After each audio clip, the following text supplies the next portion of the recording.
আসসালামু আলাইকুম ওরহমতুল্লাহি ওবরাকাতু। সকলে কেমন আছেন? আশা করি আল্লাহর মেহেরবানিতে ভালো আছেন। অল্প সময়ের মধ্যে কিছু গুরুত্বপূর্ণ কথা বলতে চাই। আমাদের এই বাংলাদেশ মুসলিম দেশ হিসেবে পরিচিত।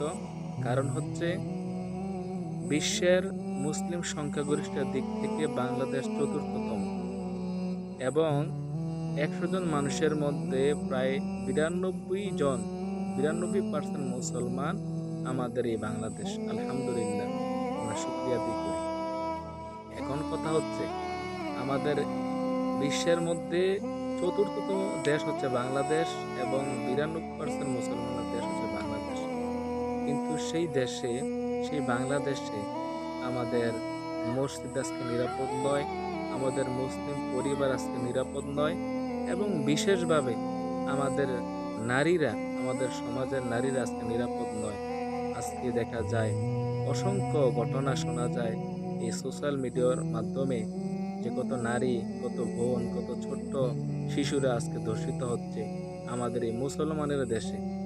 তাহলে আমাদের দেশে যদি এই সমস্ত ঘটনা ঘটতে পারে, তাহলে ভারতের মুসলমানদের কি অবস্থা?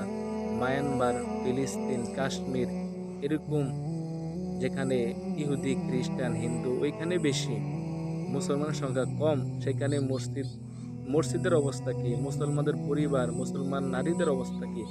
যেখানে বাংলাদেশেরই এমন পরিস্থিতি, এমন অবস্থা, তাহলে যেখানে মুসলমানের সংখ্যা কম, তাহলে ওই মুসলমানদের অবস্থা কি? আল্লাহ পাকই ভালো জানে।